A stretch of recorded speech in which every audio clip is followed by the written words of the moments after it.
There is a small fishing village on the Amalfi coast where, in late summer, the anchovies run silver and thick through the water.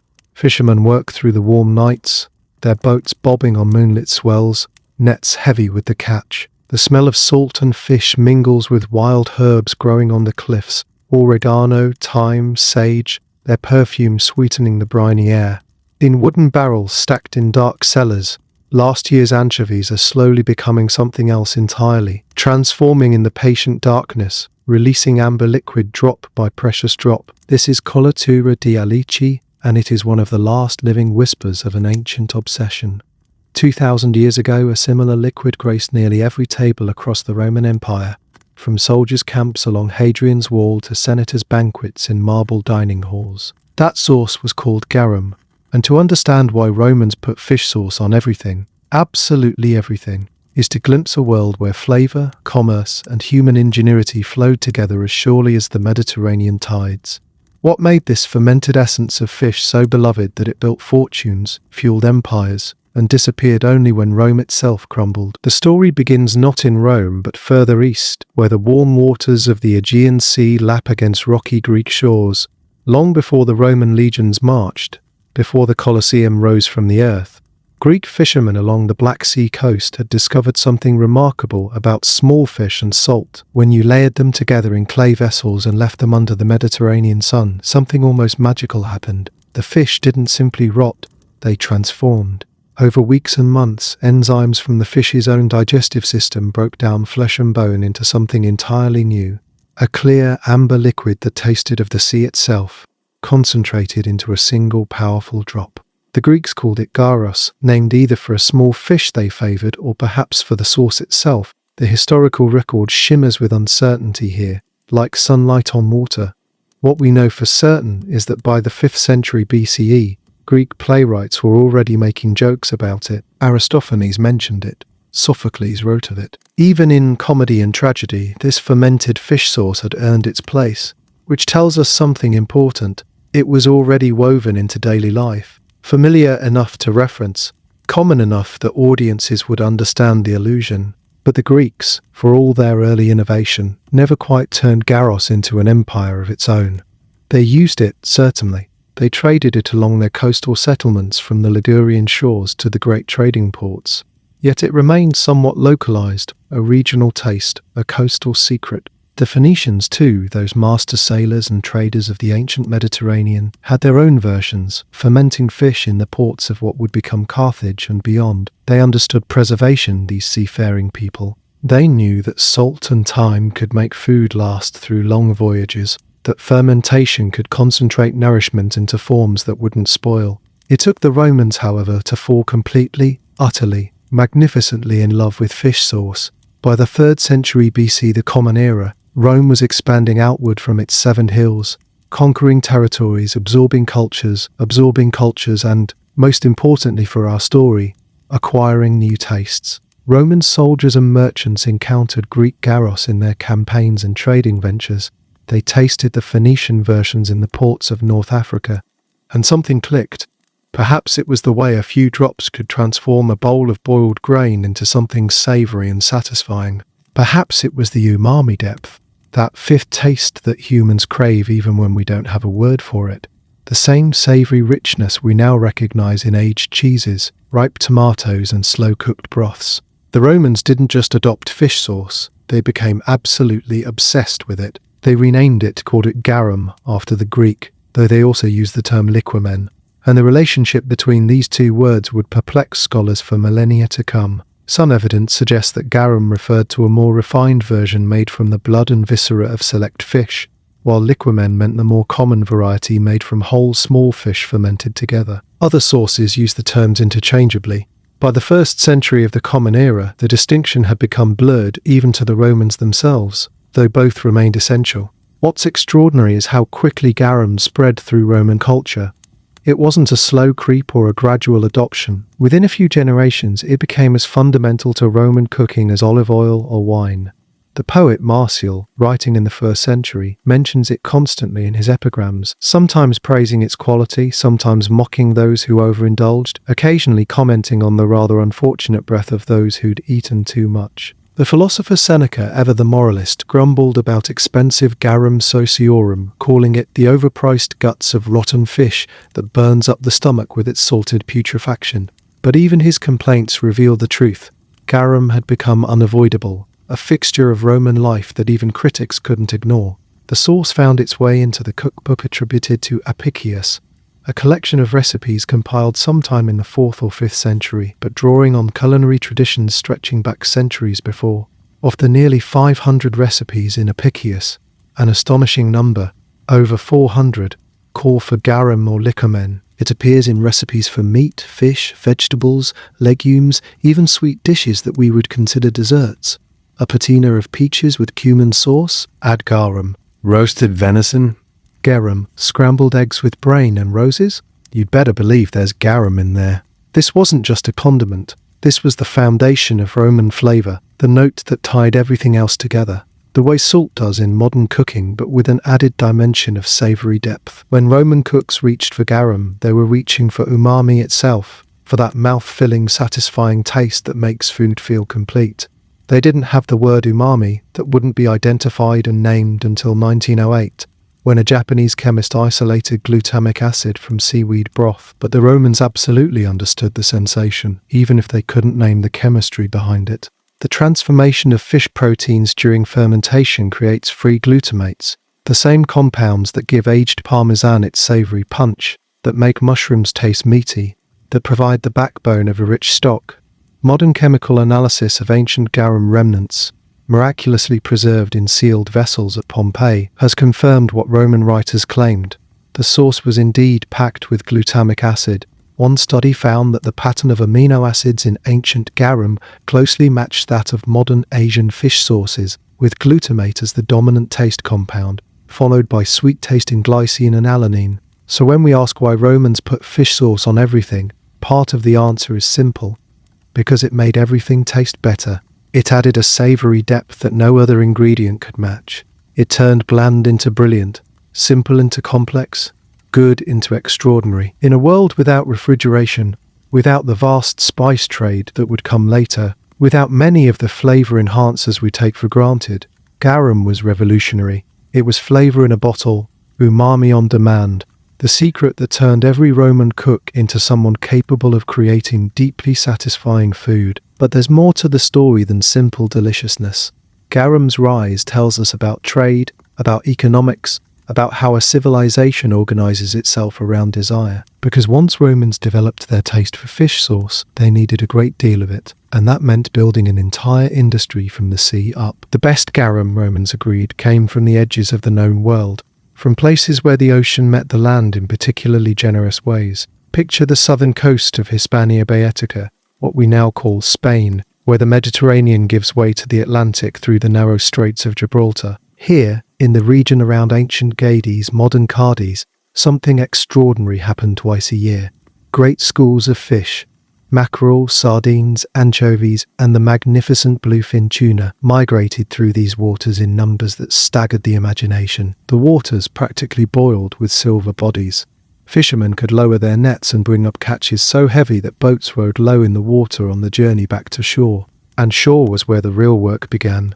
The Romans, recognizing opportunity when they saw it, had built something unprecedented, an industrial complex dedicated entirely to fish. These weren't small operations. Archaeological excavations have revealed the scale of what the Romans called setaria, fish salting factories. Massive facilities with rows of concrete vats, each large enough to hold 1,000-pound tuna, each lined with a special waterproof mortar made from crushed pottery mixed with lime. At Bailo Claudia, near modern Tarifa, the remains of these factories still stand, silent testimony to an industry that once employed hundreds and filled thousands of amphorae. The town of Lixus, on the Atlantic coast of what is now Morocco, housed what may have been the largest garum factory in the Western Mediterranean. 10 separate production facilities, with a combined salting capacity of over 1 million litres. To put that in perspective, the largest olive oil factory discovered from the same period could produce only 1/10 of this volume. Garum wasn't a cottage industry or a sideline. It was big business, organised and efficient, operating at a scale that speaks to enormous demand. But why these particular places? The answer lies in the convergence of three essential elements: fish, salt, and sun. The fish came with the seasons, their migrations as reliable as the calendar, different species at different times, anchovies in late summer, sardines in spring and autumn, mackerel running thick in winter months. The factories processed them all, though each type of fish produced a slightly different source. Recent DNA analysis of ancient fish remains from a garum workshop in northwest Spain revealed sardines. In a Roman shipwreck off Majorca, the skeletal remains were identified as anchovies. At Pompeii, in a workshop frozen by Vesuvius's eruption, archaeologists found millions of tiny bones from pickerels, anchovies, and other small fish, all fermented whole, heads and all, exactly as they'd been processing them on that August day in the year 79. The salt was equally crucial, and coastal Spain was blessed with natural saltons, shallow pools where seawater could evaporate under the sun, leaving behind crystalline salt flakes. The marshes around Cadiz had been producing salt since before the Romans arrived, since the Phoenician traders who founded the city as Gadir at the beginning of the first millennium before the Common Era. This wasn't just any salt. The Romans praised the quality of these hand-harvested flakes, pure and bright, perfect for preservation. And the sun, the Mediterranean sun did the real magic. Heat was the engine of fermentation. In the open vats, under skies that stayed clear and hot for months at a time, the enzymes from the fish's own digestive systems went to work. The salt prevented harmful bacteria from taking hold while allowing the right kind of breakdown to occur.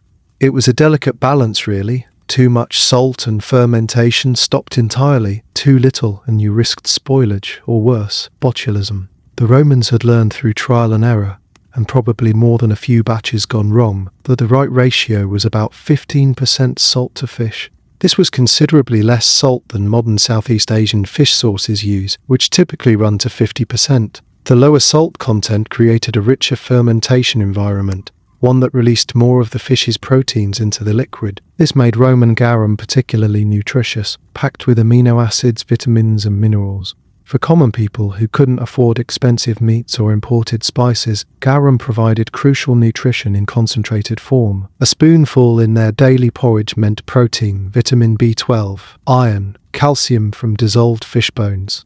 The poor didn't just eat garum for flavour, though surely they appreciated that too, but for sustenance. The production process itself required patience and some tolerance for powerful smells.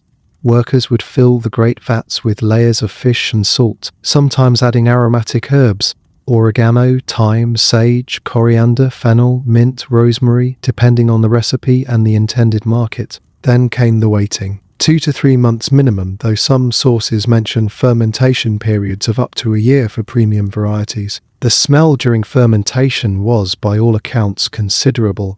Not pleasant exactly, though not as horrific as you might imagine. The salt and the fermentation process actually neutralized the worst of the rot odors.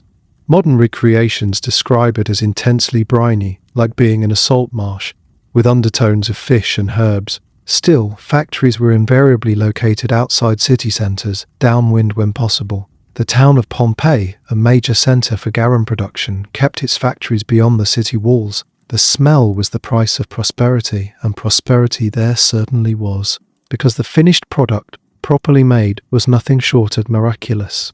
After months of patient fermentation, workers would tap the vats or insert woven baskets into the mixture. The clear amber liquid that flowed out was garum, or liquamen, depending on which term you preferred.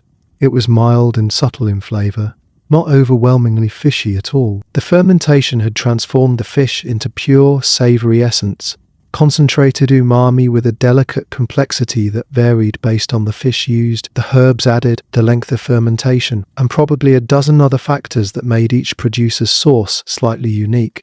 The thick paste left behind, called alec, wasn't discarded. In a world where waste was unthinkable, this fish paste found its market too. It was less refined, stronger, cheaper, perfect for the poorest classes who could afford nothing better. They used it to flavour their staple grain porridges, and even alec was better than no flavouring at all. Nothing was wasted. The whole fish transformed, fed the empire from top to bottom. The finest garum was another matter entirely. The first pressing, called flosgari, the flour of garum, was to garum what first pressed olive oil is to regular oil. Clear, mild, extraordinarily savoury, this was what the wealthy sought. what they paid astonishing prices to obtain. Pliny the Elder, writing in the 1st century, noted that garum succiorum from Carthago Nova, modern Cartagena, could cost 1,000 sesterces for 12 pints. To put that in perspective, that was enough money to buy 2,000 loaves of bread. A single bottle of premium fish sauce cost as much as feeding a family for months. Sometimes history gives us a name, a face, a floor mosaic that tells us exactly who got rich from fermented fish. His name was Aulus Umbricius Scaurus, and he was a freed slave who became one of the wealthiest men in Pompeii through the garum trade. We know more about him than we do about most people from the ancient world, and that's because he advertised proudly, prominently, in a way that has survived 2,000 years and the eruption of a volcano. When archaeologists excavated his house in Pompeii, they found something remarkable in the atrium, the entrance hall where guests would first enter. There, set into the floor in black and white mosaic tiles, were images of 4 amphorae, the tall, narrow storage jars used for transporting liquids throughout the Roman world. But these weren't just decorative vessels. Each one bore an inscription, carefully spelled out in tiny tiles, advertising Scaurus's products in Latin that still speaks clearly across the centuries. One reads, "The flour of garum made of mackerel, a product of Scaurus from the shop of Scaurus." Another proclaims, "The best liquorman from the shop of Scaurus." These weren't subtle. This was a man who wanted everyone who entered his home to know exactly where his wealth came from. The mosaic wasn't just art, it was an advertisement, a brand announcement, a declaration of commercial pride that scholars have called rare and unequivocal. And Scaurus had reason to be proud. Archaeological evidence suggests he dominated the garum market in Pompeii and far beyond. Over 50 containers bearing his name have been found in the ruins of Pompeii alone, in inns and kitchens and food shops across the buried city. 30% of all fish sauce containers found in the broader Campania region came from his workshops. His products travelled even farther. Jars marked with his name have turned up in France, evidence of a trade network that stretched across the empire. The house itself speaks to the fortune this trade generated. It overlooked the sea, positioned to catch the breezes. Among its luxuries was a private bath suite, a marker of serious wealth in the Roman world. The mosaic in the atrium wasn't the only decoration. The whole house was appointed with the kind of detail and expense that announced status. Scaurus had arrived, and he'd done it by understanding what Romans wanted and giving it to them in abundance. What's particularly fascinating is that Scaurus apparently didn't limit himself to producing garum. The inscriptions on jars found across Pompeii suggest he also imported premium varieties from elsewhere. His mark appears on containers of garum from southern Spain, indicating he was trading in the highest quality products from the regions most famous for them. He was both manufacturer and merchant, vertically integrating his business in a way that would make modern entrepreneurs nod in recognition. The family tomb has also been identified, another rare survival. Between the house and the tomb we can trace the arc of a remarkable life. Scaurus, or his family before him, had likely been involved in producing ceramics, but with the decline of agriculture in the late Roman Republic, they shifted their interests to garum production. It was a smart pivot. Garum was ascendant, demand was growing, and Pompeii was perfectly positioned to serve both local markets and long-distance trade. Scaurus wasn't alone in finding fortune through fish sauce. The garum trade enriched many. A network of producers, merchants and distributors had grown up around Roman appetites. Ships laden with garum amphorae plied the Mediterranean, their cargoes carefully sealed with resin to prevent leakage. Marine archaeologists continue to discover these shipwrecks' frozen moments in ancient commerce. One merchant ship found off Alicante in 2001 measured over 100 feet long and carried 2,500 amphorae, each capable of holding up to 10 gallons of sauce. Imagine the value of that cargo, thousands upon thousands of gallons of liquid gold, all lost when a storm caught the ship. Another wreck, discovered off the coast of Sicily in deep water, told a different story of trade's complexity. The ship had been carrying Tunisian olive oil from Carthage to Rome, but it also held a shipment of garum that had travelled more than 2,000 kilometres from what is now Portugal. Multiple products from multiple regions, all converging on the great markets of Rome, all part of an intricate web of commerce that the empire's infrastructure made possible. The amphorae themselves were part of this sophisticated system. They came in standardized sizes designed to fit snugly in a ship's hold, stackable and relatively secure. Many bore tituli picti, painted inscriptions on the exterior that functioned as labels, indicating what was inside, where it came from, who produced it, sometimes even the weight and quality grade. These weren't casual scratches but carefully painted advertisements, quality declarations, brand markers. A merchant in Londinium at the far edge of the empire could read the inscription on an amphora and know he was getting mackerel garum from Scaurus's workshop in Pompeii, could calculate what price to charge based on the known reputation of the source. This kind of branding mattered because garum came in many grades and varieties, and Romans cared about the differences. The premium stuff, garum sociorum, floscari, liquament, optimum, commanded prices that only the wealthy could afford. These finest versions were said to be so mild and subtle that they could almost be drunk straight, though they were more typically used as a finishing touch, a few precious drops to elevate a dish. Pliny the Elder compared the fragrance of the best garum to the finest perfumes, which gives you some sense of how far this was from the rotting fish stereotype. Mid-grade garum was more widely available, affordable for the middle classes, used liberally in cooking. This was the everyday stuff, the workhorse sauce that appeared in most of the recipes in Apicius, the version that Roman cooks knew as well as their own hams. And then there was the cheap garum, produced in enormous quantities in places like Armorica, modern Brittany and France, specifically to supply the Roman army. Soldiers in frontier forts along Hadrian's Wall, in camps along the Danube, in desert outposts in North Africa, all received garum as part of their rations. It wasn't luxury for them, it was standard issue, as essential as grain and wine. The sauce travelled with the legions carrying a taste of Rome to the edges of the empire. The economics of all this was substantial. Garum factories employed dozens of workers. Some estimates suggest as many as 50 people at the larger facilities. There were fishermen to catch the fish, workers to gut and salt them, artisans to make the amphorae, labourers to fill and seal them, merchants to arrange transport, ship crews to move them, and distributors to sell them at destinations. The industry generated work, taxes, wealth. Cities like Pompeii built significant portions of their economy around it. In 2008, archaeologists made an unusual discovery in Pompeii's ruins. They found residue from garum containers and analysed it to determine what kind of fish had been used. The answer was bogues, a fish that congregates in summer months. This seemingly small detail helped confirm the August date of Vesuvius's eruption. The garum had been made from a summer catch, which meant the factories were processing the late-season fish when the mountain exploded. That detail brings us back to Scaurus and his magnificent house, his proud mosaics, his far-reaching trade. All of it ended on that August day in the year 79, buried under ash and pumice. But the mosaic survived, preserved under the volcanic debris, waiting for archaeologists to uncover it nearly 2,000 years later and puzzle out the story it told. A freed slave who became a merchant prince, a man who turned fish guts into fortune, a Roman success story, told in tiny black and white tiles, advertising still, even in death. There's a particular recipe in the Apicius cookbook that captures, perhaps better than any other, just how thoroughly garum had woven itself into Roman cooking. It's a dessert, a patina, which is a baked dish cooked in a flat pan of the same name. This particular patina contains eggs, almonds, hazelnuts, pine nuts, pepper, sweet wine, honey, milk, and garum. Yes, garum, in a sweet dish, with honey and nuts. And apparently it was delicious, because food historian Sally Granger, who has spent years recreating ancient Roman recipes, reports that when she made this dish for a group of young volunteers who hadn't yet been too conditioned by modern tastes, they loved it.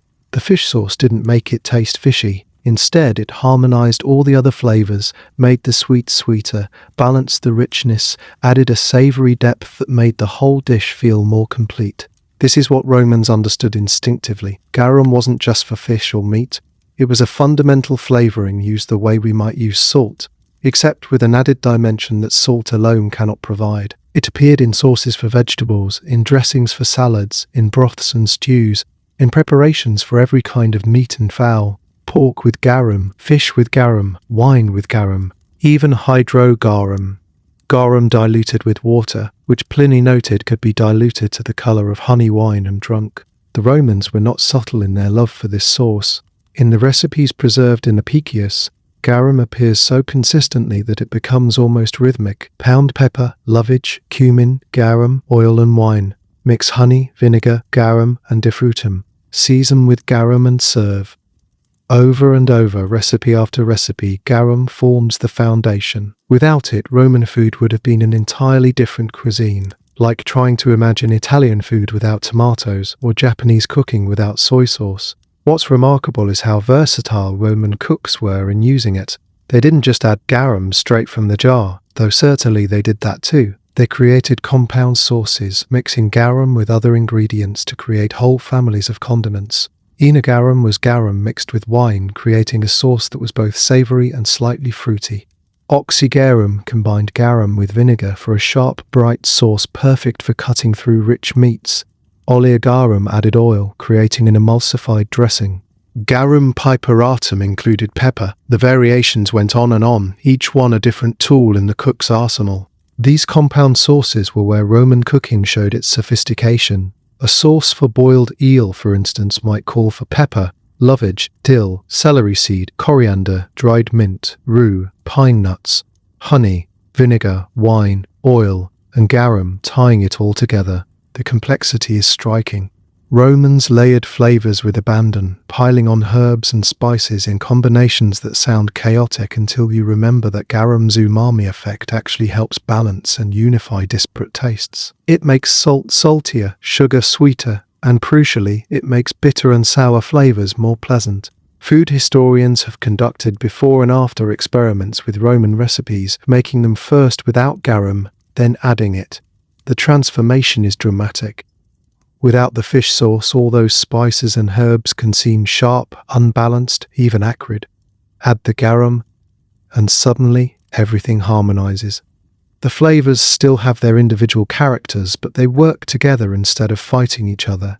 It's culinary chemistry, umami's ability to enhance and unify, and the Romans exploited it masterfully even without understanding the science behind it. At different levels of Roman society, garum served different functions, but it was universal. In the homes of the wealthy, premium garum appeared in elaborate sauces, compound preparations that took time and skill to create. These were the dishes that appeared at banquets, where a dozen guests reclined on couches while enslaved people carried platters of food to the table. The host would want to impress, and that meant not just quantity but quality. The best garum, the most complex preparations, dishes that demonstrated both wealth and taste. In more modest homes, simpler garum did simpler work, but work that was no less important. A basic grain porridge, farinata or poles, the staple food of millions of ordinary Romans, was bland without flavouring. A spoonful of garum or alec transformed it into something savoury and satisfying, added protein and nutrients, made subsistence food into a meal worth eating. For people who couldn't afford meat regularly, who survived largely on grain, legumes and vegetables, that hit of umami and nutrition from fish sauce was crucial. Soldiers received garum as part of their rations, and it travelled with them to every corner of the empire. In cold, rainy Britain, far from the Mediterranean, Roman soldiers could add garum to their meals and taste something familiar, something that connected them to home. In the desert forts of North Africa, in the mountains along the Danube frontier, wherever Rome's legions marched, garum went with them. It was portable, it kept well when properly sealed, and it made the army's standard rations more palatable. An empire, after all, marches on its stomach, and the Roman legions marched on garum. Street food vendors used it too. The thermopolia, ancient fast food counters that lined Pompeii streets, sold prepared foods to people who lived in apartments without kitchens. Analysis of residues from these food shops shows garum everywhere, flavouring the stews and porridges and prepared dishes that fed the urban working class. It was as common as salt, as essential as bread. Even in religious contexts, garum appeared. Romans used it in offerings and libations, included it in sacrifices. The sauce had become so fundamental to Roman life that it entered sacred spaces as well as kitchens.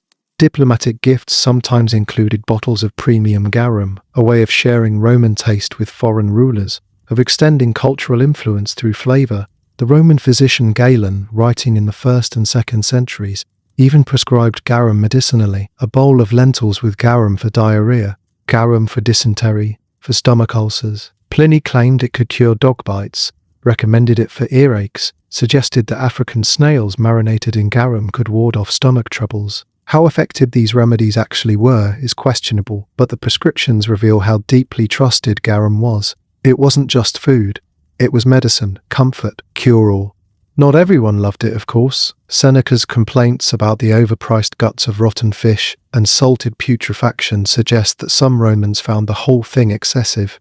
Martial made jokes about people who'd eaten too much garum and had terrible breath. The comic playwright Plato Comicus referred to putrid garum in a fragment that survives, but even the critics were surrounded by it, couldn't escape it, had to acknowledge its central place in Roman life. What's striking is how garum functioned across all these contexts, from the emperor's palace to the soldier's mess tent, from religious ritual to street food, from medicine to daily cooking. It was everywhere because Romans had decided, collectively, that food tasted better with it. They'd taken a Greek and Phoenician tradition, scaled it up, industrialized it, distributed it empire-wide, and made it fundamental to their cuisine in a way that few ingredients have ever achieved in any culture. To understand what happened in those sun-warmed vats along the coast of Spain, we need to talk about enzymes, bacteria, and the delicate balance between preservation and decay. The Romans didn't know any of this, of course. They had no microscopes, no understanding of microbiology, no concept of enzymatic breakdown or lactic acid fermentation. What they had was observation, patience, and generations of accumulated knowledge, passed from master to apprentice in the workshops. They knew that if you layered fish and salt in the right proportions and left them in the sun for the right amount of time, you got garum. Get the proportions wrong, or the timing, or the temperature, and you might get spoilage instead, or at best an inferior product that wouldn't command good prices. What we know now, with the benefit of modern science, is that garum production was a carefully balanced act of controlled fermentation. When fish die, their own digestive enzymes immediately begin breaking down their tissues in a process called autolysis. This is the same process that makes fish spoil so quickly. Those enzymes are powerful, but salt changes everything. Add enough salt to the mixture, and you create an environment where harmful bacteria cannot thrive, while the enzymatic breakdown continues, transforming the fish proteins into amino acids. The key is finding the sweet spot. Too much salt, 50% or more, and autolysis stops altogether. The fish simply sits there, preserved but not transformed. Too little salt, and you risk botulism, a potentially deadly toxin produced by bacteria that thrive in low oxygen, low salt environments. The Romans, through trial and error, found that balance point. Roughly 15 to 20% salt to fish, enough to keep the dangerous bacteria at bay, not so much that the transformation stopped. At this salt concentration, lactic acid bacteria take hold. These are beneficial microorganisms that produce acids as they work, further lowering the pH and defeating pathogens. They also contribute to flavor development, adding complexity to the final product. Meanwhile, the fish's own enzymes, proteases and lipases, continue breaking down proteins and fats into their component parts. Proteins become amino acids, fats become fatty acids. Complex molecules become simple ones, releasing flavors and aromas in the process. The presence of oxygen matters too. In open vats under the sun, with occasional stirring as some recipes recommended, you get aerobic fermentation, with oxygen present. This produces a different flavor profile than anaerobic fermentation in sealed containers. The Romans used both methods. The open vats of Bielocladia and other coastal factories allowed for the sun's heat and air circulation. But some production also happened in sealed bilia, large clay vessels with fitted lids, creating an oxygen-poor environment that led to different chemical reactions and different final flavors. Time, temperature, and agitation all played their parts. Most recipes called for 2 to 3 months of fermentation, though some premium varieties aged for up to a year. The Mediterranean sun provided consistent warmth, speeding the enzymatic action. Some sources mention stirring the mixture daily for the first 20 days, which would help distribute the salt evenly and introduce oxygen throughout the mass. After that, the fermentation could proceed on its own, the fish slowly liquefying, breaking down into a thick emulsion with particles of muscle tissue suspended in brine. When the time was right, and knowing when required experience and probably a good nose, workers would drain off the clear liquid that had risen to the top. This was garum or liquamen, depending on how you define the terms. The clarity came from careful straining, sometimes through woven baskets. sometimes through layers of cloth, filtering again and again till the liquid ran amber and translucent. What remained in the vat was alec, the thick paste of semi-dissolved fish, still valuable but less refined. Modern recreations have confirmed what ancient descriptions suggested. Properly made garum doesn't smell horrific. Spanish archaeologists who recreated Roman garum using anchovies from a Cadiz market, along with thyme, oregano, coriander, celery, sage, poppy seeds, fennel, mint and rosemary, found that the finished sauce smelled like a mixture of dried fish, seaweed and spices. Strong certainly, distinctive, absolutely, but not putrid, not rotten.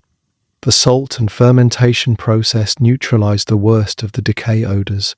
Chemical analysis of that recreated garum revealed something fascinating. It was a protein bomb. After just 25 days of fermentation, the sauce was especially rich in glutamic acid, the same amino acid that gives Parmesan cheese, aged soy sauce, and cooked mushrooms their umami intensity. The fermentation had transformed whole fish into concentrated savory essence. Along with the glutamic acid came other free amino acids, vitamins, minerals from dissolved fish bones, omega-3 fatty acids. This wasn't empty calories or mere flavoring, this was nutrition, preserved and concentrated. When researchers analyzed the charred remains from the garum shop in Pompeii, those 6 sealed dolia discovered perfectly preserved under volcanic ash, they found the same pattern. Despite nearly 2,000 years of degradation, they could still detect elevated levels of phosphorus and calcium from fish bones, and traces of the amino acid profile that matched modern fish sauces. Free glutamate dominated, just as it does in Vietnamese nuoc mam or Thai nam pla. The Romans had been making essentially the same product that Southeast Asian cuisines still rely on today. The herbs that Romans added to their garum weren't just for flavor, though they certainly contributed to taste. Pollen analysis of those Pompeian remains revealed mint, sage, thyme, oregano, and other aromatics. These herbs also had antimicrobial properties, adding another layer of protection against spoilage. They made the vats smell better during production, which, considering where these facilities were located, outside town but still close enough to be downwind occasionally, was probably appreciated by everyone. Some Romans apparently made garum at home, using a quicker method that involved boiling fish in concentrated brine rather than the months-long fermentation. The Geopanoka, a 10th century Byzantine agricultural manual that preserved earlier recipes, describes this process. If you wish to use the garum immediately, that is, not to let it ferment but to boil it, the instructions call for taking strong brine, so salty that an egg floats in it, adding fish and oreganum, boiling it until it reduces, then cooling and straining it multiple times. This boiled version would have been different from the fermented kind. Quicker to make, but probably less complex in flavor without the depth that months of enzymatic breakdown provides. Still, for a household that wanted fish sauce without waiting or didn't have access to the commercial product, it was an option. The fact that this recipe survived suggests it was used, that home production existed alongside the industrial scale operations. The industrial operations, though, were where the real magic happened. Those huge vats at Belo Claudia, at Lixus, at factories all around the Mediterranean, processing tons of fish at a time, managing fermentation on a scale that required real expertise. The workers who tended these vats were specialists, artisans who knew their craft. They understood how the weather affected fermentation, when to add more wine or brine to counter evaporation, how to tell by smell and appearance when a batch was ready. They couldn't explain the chemistry, but they'd mastered the art through observation and practice. Some of these workers were enslaved, others were freedmen, like Scaurus eventually became. Some ran their own small workshops. The garum industry, like much of Roman commerce, relied on a complex mixture of forced and free labor, of skilled artisans and simple workers, of entrepreneurs and employees. But whoever did the work, they were participating in a sophisticated form of food science, even if they wouldn't have called it that. What they were creating was umami in a bottle, fermentation's gift to flavor, a transformation as profound as milk becoming cheese, or cabbage becoming kimchi. They were using natural processes, enzymes, bacteria, salt, thyme, to create something that couldn't exist any other way. You cannot simply salt fish and get garum. You cannot grind fish into paste and get that clear amber liquid. You have to let transformation happen, have to trust the process, have to wait while invisible forces do their work. The Romans trusted, they waited. And what they got was liquid that could make everything taste better, that fed their soldiers and their senators, that built fortunes and fed the poor, that became as Roman as the roads or the aqueducts or the language itself. If you could stand on the docks of Ostia, Rome's main port, on any given morning in the 1st century of the Common Era, you would witness an empire's appetite made visible. Ships arrived from everywhere. From Hispania came amphorae of garum, stacked carefully in holds, sealed with resin, marked with painted inscriptions declaring their contents and origin. From North Africa came olive oil and grain. From Gaul came wine and pottery. From the Eastern Mediterranean came spices, glass, precious goods. And among all these cargoes, garum flowed constantly, a river of fermented fish moving from the places where it was made to the places where it would be consumed. The logistics were staggering. A single merchant ship could carry thousands of amphorae. That 100-foot vessel discovered off Alicante, for instance, with its cargo of 2,500 amphorae, each holding up to 10 gallons, represented potentially 25,000 gallons of liquid. Even if only half the cargo was garum and the rest was wine or oil, that's still an enormous quantity of fish sauce in one ship. And this was just one ship among hundreds, thousands plying the Mediterranean constantly. The amphorae themselves were marvels of practical design, tall and narrow, with a pointed bottom and 2 handles near the top. They were designed to be stacked in a ship's hold, nested together so that the pointed bottom of one amphora fit into the space between the necks of those below. This interlocking arrangement made the cargo relatively stable even in rough seas. The pointed bottom also meant they could be driven into sand or soft earth for storage, standing upright without need for a base or shelf. Each amphora was essentially a branded container. The tituli picti painted on the outside told you everything you needed to know. What was inside, where it came from, who made it, sometimes the weight, sometimes the quality grade. This was crucial information in a world without standardized packaging or quality control agencies. A merchant needed to know what he was buying. A ship captain needed to know what he was transporting. A customs official needed to know what to tax. The painted inscriptions served all these purposes. Some of these inscriptions have survived, preserved on amphorae found in shipwrecks or in the ruins of Roman cities. They're remarkably specific. Jeremiah /Carrie Ophii /re reads, 1. The flour of garum, made of mackerel, a product of Scaurus, from the shop of Scaurus. Another declares liquamen optimum, the best liquamen. These weren't just labels, they were promises, claims, guarantees of quality that a merchant's reputation rested on. The trade routes themselves formed a web across the empire and beyond. From the great factories in southern Spain, ships carried garum east along the Mediterranean coast, stopping at ports in Gaul, Italy, Greece. North African production centres sent their garum to Rome, to Egypt, to markets throughout the eastern Mediterranean. Some garum travelled overland, loaded onto carts and carried along Roman roads to inland cities that had no direct sea access. The route from Hispania to Rome was particularly well travelled. Ships would hug the coast, stopping at intermediate ports, picking up and dropping off cargo. From Carthago Nova, where premium garum sosorum was produced, they might sail to Tarraco, then along the coast of Gaul through the Fossae Marianae, a canal system in southern Gaul that served as a distribution hub, and finally down to Ostia. The journey could take weeks, depending on winds and weather, but the cargo was worth it. Rome's 1 million inhabitants consumed garum in quantities that required constant supply. Britain, at the far edge of the empire, received regular shipments. Archaeological evidence shows garum amphorae in Roman settlements from Londinium to Hadrian's Wall. Soldiers stationed in the cold, rainy north could season their food with sauce that had travelled 2,000 miles from sun-drenched Spanish coasts. That's empire made tangible.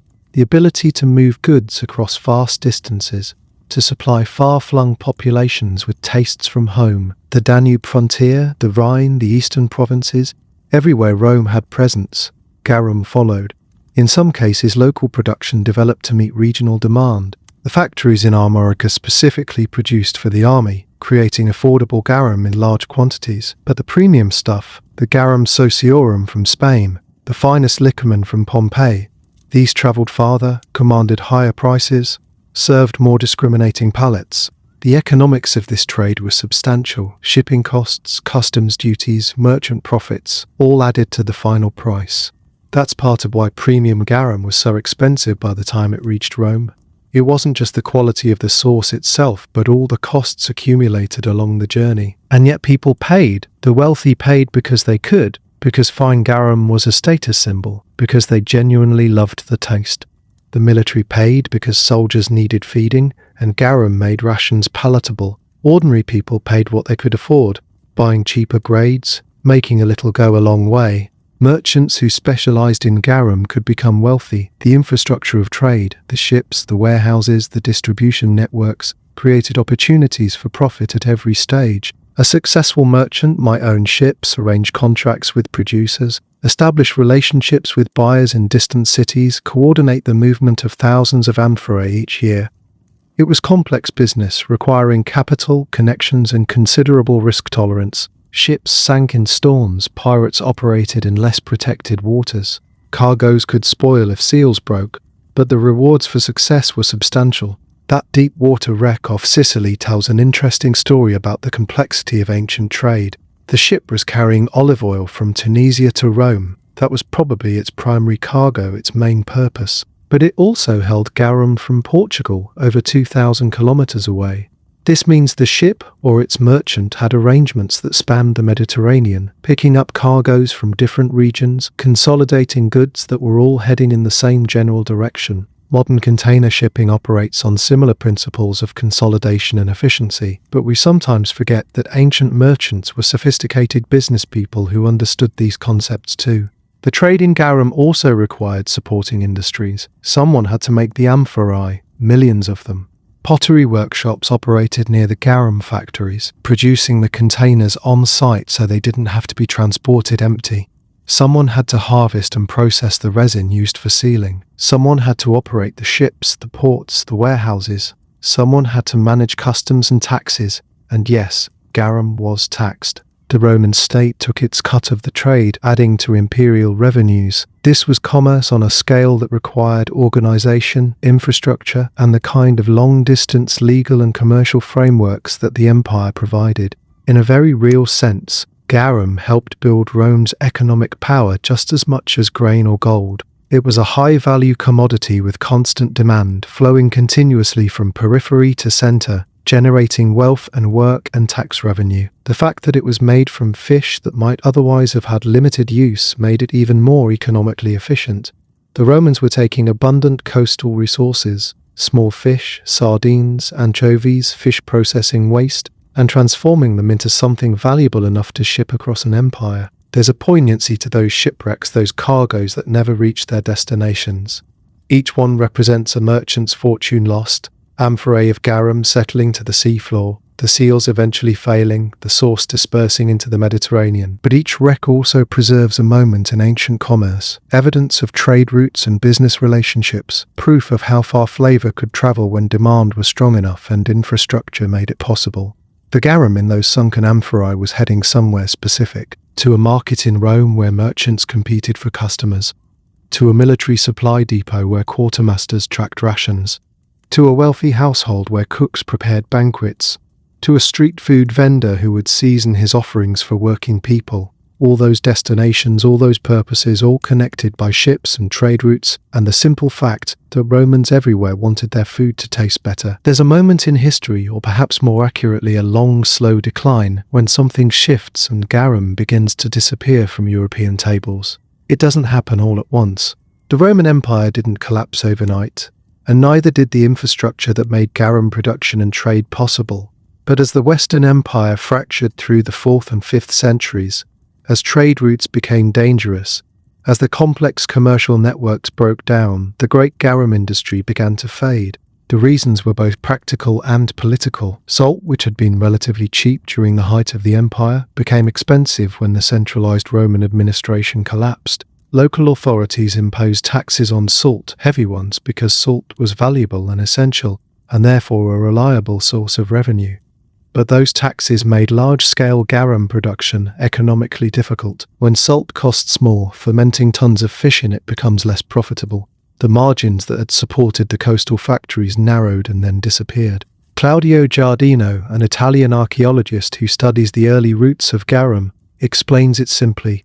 In Roman times, salt was cheap. When the Roman Empire collapsed, they put taxes on the salt, and because of these taxes it became difficult to produce garum. But taxation wasn't the only problem. Security collapsed too.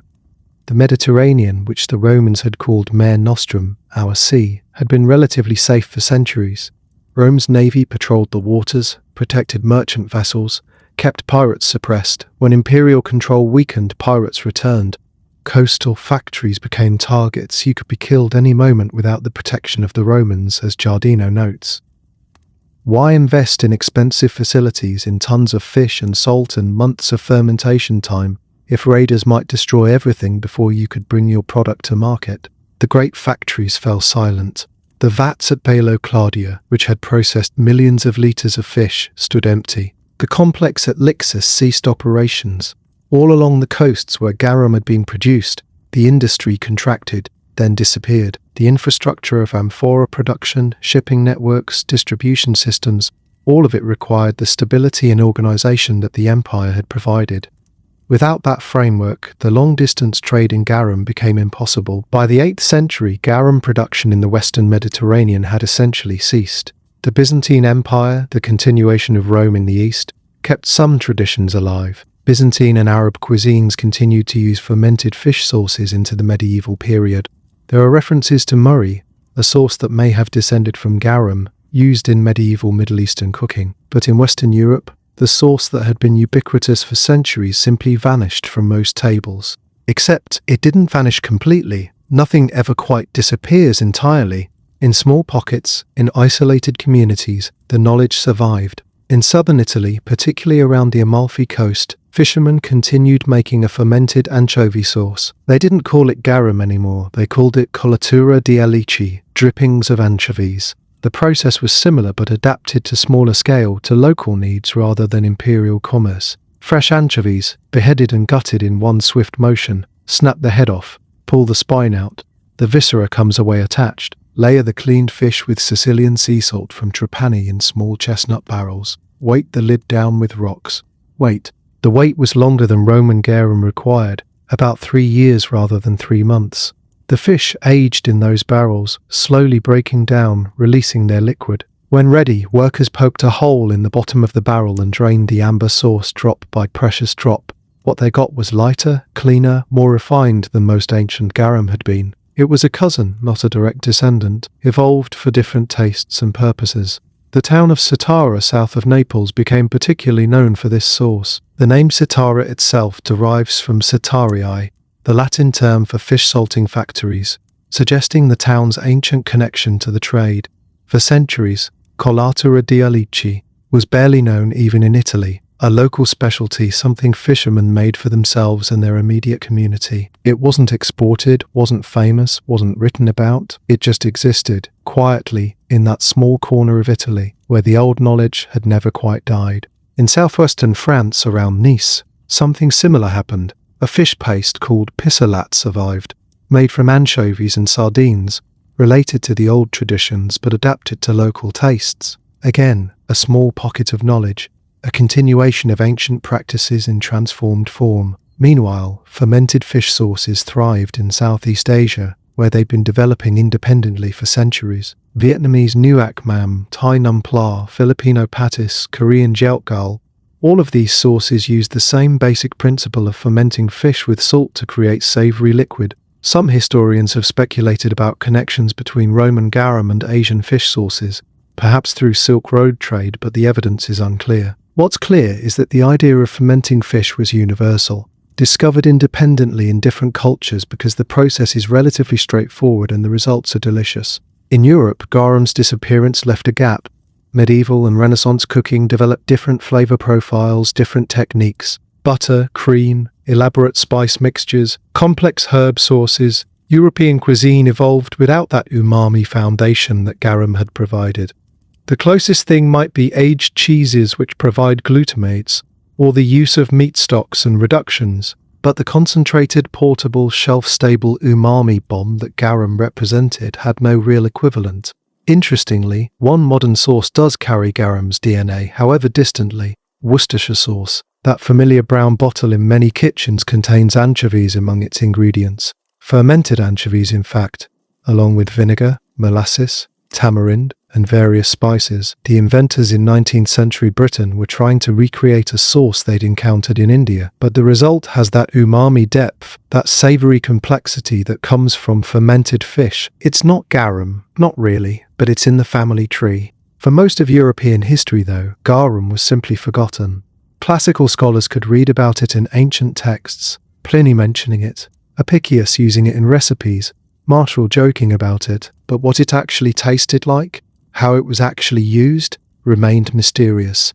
Some scholars assumed it must have been horrible, disgusting, that the Romans had terrible taste. The name rotten fish sauce stuck in the imagination, and few people stopped to wonder whether the Romans, who were sophisticated in so many other ways, might actually have known what they were doing. The 20th century brought renewed interest. Food historians like Sally Granger began recreating ancient recipes, actually making garum according to historical sources, discovering that it wasn't disgusting at all. Chemical analysis of ancient residues confirmed what the recipes suggested. Roman garum was essentially the same product as modern Asian fish sauces, made through the same processes producing the same flavor compounds. In the early 21st century, colatura di Alisi began to be rediscovered beyond its traditional home. Chefs found it, tasted it, realized they'd found something special. This ancient sauce, or its descendant anyway, could do things that other ingredients couldn't. A few drops could transform a pasta dish, elevate a simple vegetable, add depth to a broth. High-end restaurants began featuring it. Food writers began writing about it. Specialty importers began selling it beyond Italy. In Spain, in Cadiz, ancient Gades, where some of the finest Roman garum had been produced. Food scientists and archaeologists collaborated on an ambitious project. They analyzed the charred remains from Pompeii's garum shop, identified the fish species through DNA analysis, detected the herbs through pollen analysis, and attempted to recreate the sauce that would have been made on that August day in the year 729 when Vesuvius erupted. The result was flor de garum, a modern recreation sold in amphora-shaped glass bottles, marketed with an explicit connection to Roman history. It's not exactly the same as ancient garum. They can't be certain of the exact herbs or proportions, but it's as close as modern science and historical sources can get. Chefs in Madrid and Barcelona endorsed it. Restaurants began incorporating it. Japanese clients called it the umami of the Mediterranean. On a quiet evening in a restaurant kitchen anywhere in the world today, a chef reaches for a small bottle and adds 3 drops to a sauce simmering on the stove. It might be colatura di alici from Sitara. It might be Vietnamese nuoc mam. It might be Thai nam pla or Korean jiaogal, or even that modern Spanish flor de garum. But whatever the label says, whatever language marks the bottle, the chef is participating in a tradition that stretches back more than 2,000 years. They're adding umami, complexity, depth, the same things Roman cooks were adding when they reached for their garum. The circle has come around. After centuries of absence from European kitchens, fermented fish sauce has returned, not as a curiosity or a historical recreation, but as a vital ingredient that modern chefs genuinely value. The rise of global cuisine, the influence of Southeast Asian cooking, the growing understanding of umami, all of these have created a culinary environment where fish sauce makes sense again, where its purpose is understood and appreciated. Contemporary chefs use it in ways that would feel familiar to Romans and in ways that would surprise them entirely. A dash in a vinaigrette for Brussels sprouts and cauliflower, a few drops in a lobster bisque or chiopino, mixed into a beurre blanc or hollandaise. The principle remains the same. Use a small amount of concentrated umami to enhance and unify other flavors, to make good food taste even better. In Portland, Oregon, a chef named Josh McFadden runs Ava Jeans, a Roman-inspired restaurant where he uses both Italian colatura and high-quality Asian fish sauce in his cooking.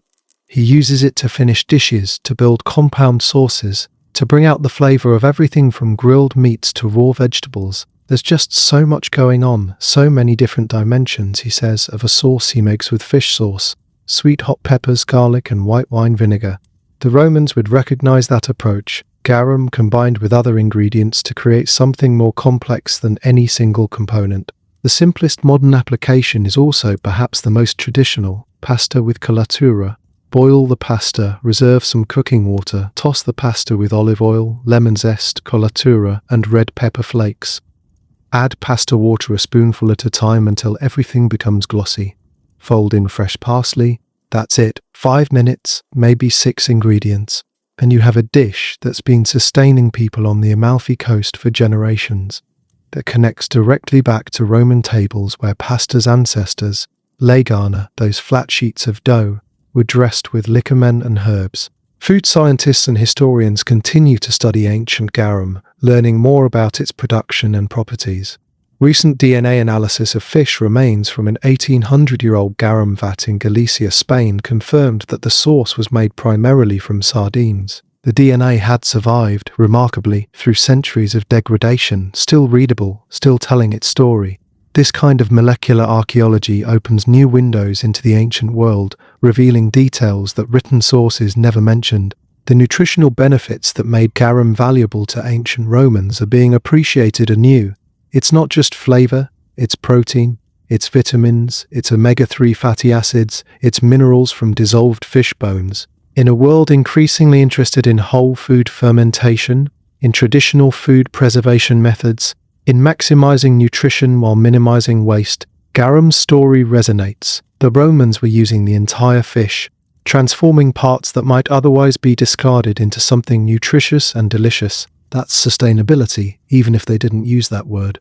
There's something deeply satisfying about this continuity, this thread of knowledge and practice that survived the fall of empires, the passage of centuries, the changes in taste and culture. Somewhere on the Amalfi Coast, a fisherman is still packing anchovies and salt in wooden barrels, still waiting years for the transformation to complete, still collecting the amber drippings that his ancestors have been making since before anyone can remember. He's not trying to recreate history. He's just making colatura the way it's always been made, because it works, because people want it, because the knowledge never died. In Cadiz, where Roman factories once processed millions of litres of garum, modern producers are making it again, connecting explicitly to that ancient heritage. They're not pretending they're Romans, they're Spaniards, living in the 21st century, using modern fermentation knowledge and food safety protocols, but they're honouring the fact that their city was once famous for this sauce, that the marshes and sultans that made ancient production possible are still there, that the fish still run through the Straits of Gibraltar just as they did 2,000 years ago. The story of garum is ultimately about transformation on multiple levels. It's about fish transforming into sauce through fermentation. It's about a Greek and Phoenician tradition transforming into a Roman obsession. It's about an ancient practice transforming into modern culinary technique. It's about how flavors travel, how knowledge survives, how something as simple as fish and salt can become a cornerstone of culture. When we taste colatura di alici or a high-quality Asian fish sauce, when we add that drop of umami to our cooking and watch it transform the dish, we're tasting history. Not metaphorically, but literally. The chemistry is the same. The process is the same. The glutamic acid that hits our tongues is the same compound that Roman tongues recognized as the essence of flavor, even without understanding what it was. There's a particular moment in Pompeii's excavated streets where you can stand in front of what archaeologists call the garum shop, that building where sealed dolia of fermenting fish were frozen by Vesuvius's eruption. The vats are long gone, moved to museums and laboratories, but the space remains, preserved under ash for nearly 2,000 years, waiting to tell its story. Standing there, you can imagine the smell of fermentation, the workers checking the vats, the customers coming to buy their week's supply of sauce. You can imagine ordinary Romans going about their daily business, arguing about whether Scarus's garum was really better than the cheaper stuff from the harbour, joking about someone's garum breath, deciding what to cook for dinner, and automatically reaching for the bottle of liquamen because of course you need liquamen, how else would you season anything? That everyday quality is what makes garum's story so compelling. This wasn't exotic or rare or reserved for special occasions. This was Tuesday. This was breakfast and lunch and dinner. This was the taste of home, the flavour of normal, the thing that made food taste the way it should taste. And when it disappeared from European tables, something was lost, some dimension of flavour that took centuries to rediscover. Now, in kitchens across the world, that dimension is returning. Chefs are learning what Romans knew, that a few drops of fermented fish can make everything better. That umami isn't optional, but essential. that the patience required for proper fermentation yields rewards that can't be achieved any other way. Home cooks are discovering colatura, experimenting with fish sauce in non-Asian dishes, finding that it works in Italian food, in French food, in anything where depth of flavor matters. The Romans put fish sauce on everything because everything was better with it. That truth survived the empire's fall, survived centuries of forgetting, survived the long absence. It survived in small Italian fishing villages, in Southeast Asian kitchens, in the chemistry of fermentation that works the same way now as it did 2,000 years ago, and it's still true today. Everything is better with it, or at least, most things are. The Romans knew. We forgot. We're remembering. In that remembering, we're not just reviving an ancient ingredient. We're connecting to a lineage of cooks and eaters, of makers and merchants, of people who understood that flavor matters, that food is more than fuel, that the care taken in preparation, even fermentation that takes months, is care worth taking. We're honoring Scaurus in his proud mosaics, the anonymous workers who tended the vats at Bailo Claudia, the fishermen who caught the sardines and anchovies, the enslaved and free people who made the amphorae and sailed the ships and sold the sauce in markets across an empire. Every time we add that drop of colatura to our pasta, that splash of fish sauce to our soup, we're saying, yes, the Romans were right. This does make it better. The sauce that built fortunes and fed armies, that survived in fishing villages and returned in triumph, that refuses to die no matter how many times history tries to forget it. That sauce still works its magic, still transforms the ordinary into something worth savoring. The story of why ancient Romans put fish sauce on everything ends, then, not with the fall of Rome, but with a bottle on a modern kitchen shelf, waiting to make the next meal just a little bit better. Some stories, it turns out, are simply too good, too useful, too delicious, too true to ever really end.